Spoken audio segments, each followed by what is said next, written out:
Arrancamos este último bloque ya con la presencia en forma virtual del politólogo Lucas Romero para analizar la actualidad política y económica de la Argentina. Lucas, ¿qué tal? ¿Cómo andás? ¿Qué tal, Alejandro? Gracias por la invitación. Bueno, gracias a vos por atendernos. Bueno, Lucas, estuve viendo ahí el informe que presentaron a finales de mayo.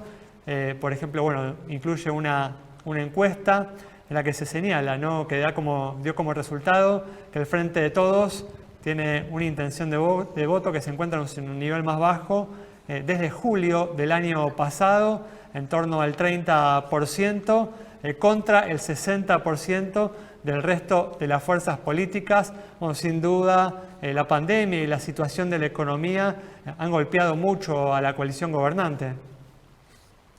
Sí, definitivamente esos dos factores que señalás son los factores que han venido contribuyendo a que, como lo señalás y como se muestra en el informe, desde julio del año pasado que venimos siguiendo la tendencia, ¿no?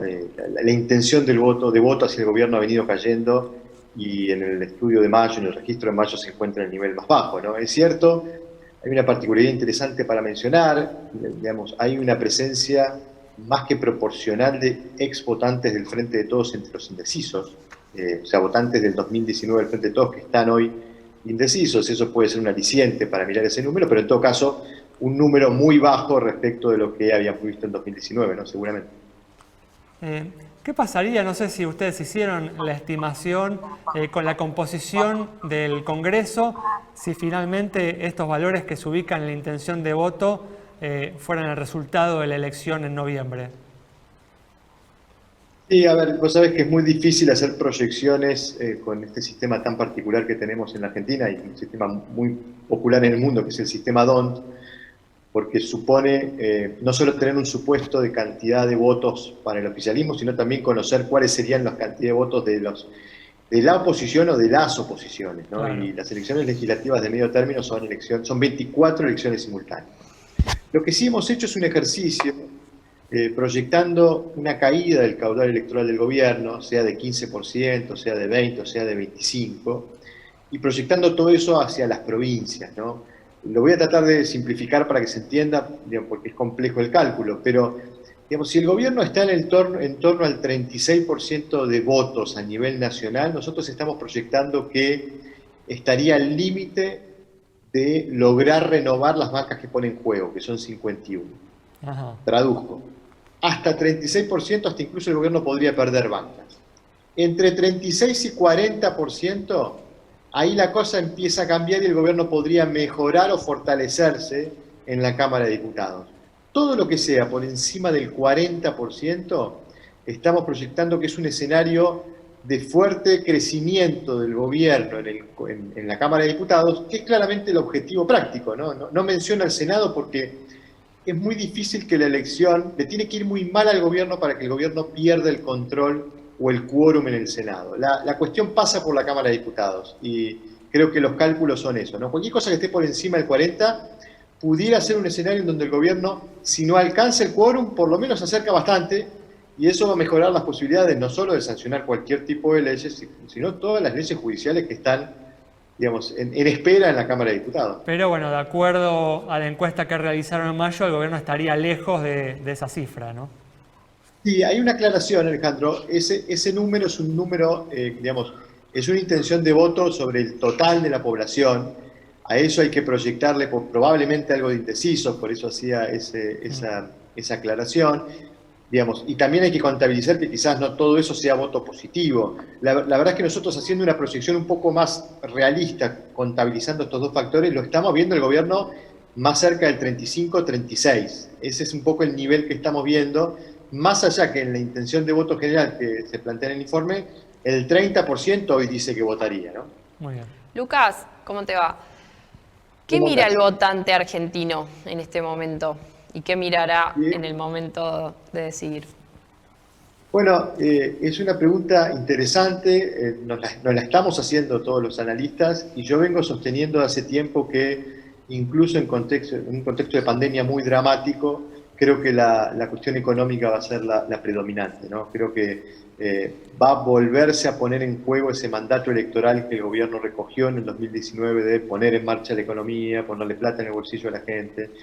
Incluso cuando uno señala las preocupaciones, cuando uno observa lo que la gente responde, digamos, las principales preocupaciones son las económicas, particularmente la inflación. Este mes de mayo, en ese estudio que comenta Alejandro, hicimos una pregunta muy particular. Le dijimos a la gente, si usted fuera presidente, ¿cuál de todos los problemas atendería con más urgencia? Y la pregunta fue abierta, no les dimos opción, la gente respondió. Y más del 60% señaló problemas económicos, y la mayoría de los que señalaron problemas económicos señalaron a la inflación como principal urgencia. Claramente la inflación es el factor más corrosivo en términos político-electorales para el gobierno, y me animaría a decir que 1 punto, 2 puntos, 3 puntos menos de inflación al momento de votar pueden valer más que 1, 2 o 3 millones de vacunas. Lo que no sabemos bien, disculpa Lucas, es si esta preocupación, ¿no?, de la gente por la economía y la evaluación, ¿no?, que hace de lo que viene sucediendo con la economía, le atribuye responsabilidad a lo que está sucediendo al gobierno o a la pandemia, ¿no? ¿En qué proporción se le atribuye responsabilidad a la gestión económica del gobierno? ¿En qué proporción a los efectos de la pandemia, ¿no?, sobre la economía? Es cierto eso, Alejandro. Ahora, si uno mira la correlación de las variables y vemos el desgaste en la imagen del gobierno, la caída en el caudal electoral del gobierno, de la mano de esta situación económica y esta situación sanitaria, uno podría claramente interpretar que la gente no está haciendo, no está exculpando al gobierno por la pandemia, ¿no? Me parece que es inevitable que este tipo de situaciones, afecten al oficialismo. Lo están haciendo en todo el mundo. En el mundo los oficialismos están teniendo serias dificultades enfrentando elecciones, y creo que la Argentina no va a ser la excepción, ¿no? Lamentablemente en esto al gobierno le toca, asumir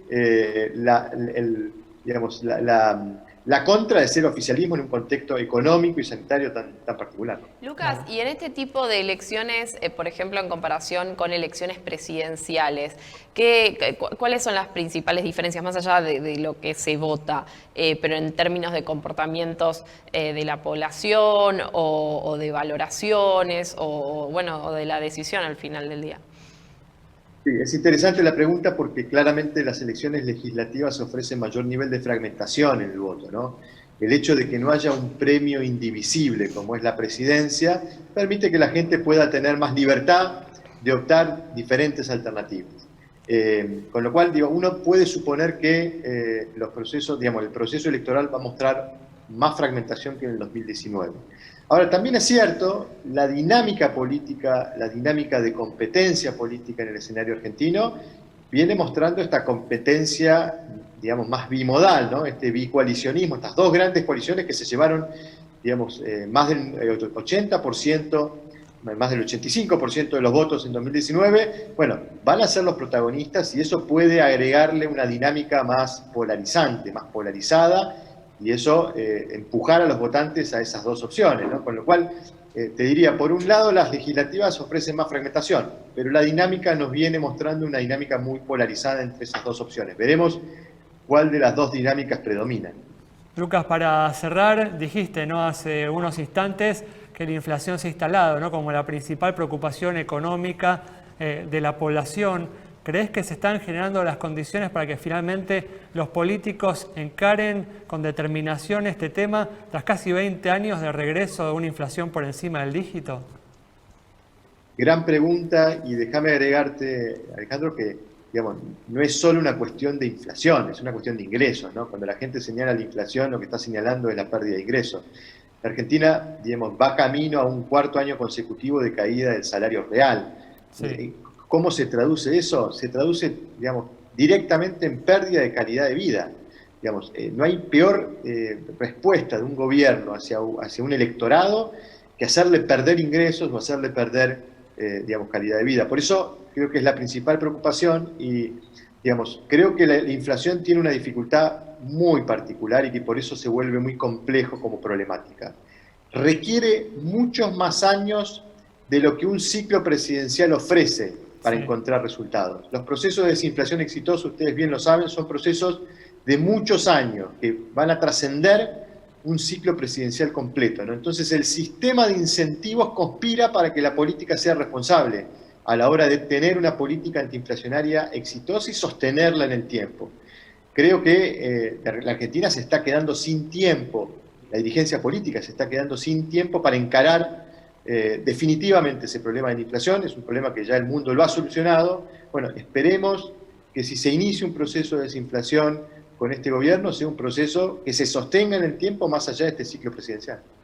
Muy bien, Lucas, muchas gracias. Cerramos entonces el programa de hoy con el análisis del politólogo Lucas Romero con una reflexión final realmente importante sobre la importancia de la inflación, las dificultades que tiene enfrentar esta problemática y el desafío que enfrenta el sistema político argentino para superar este grave problema que tiene consecuencias enormes sobre las perspectivas de crecimiento de la economía argentina en los próximos años. Nos reencontramos el próximo miércoles a las 20:30 aquí en Metro.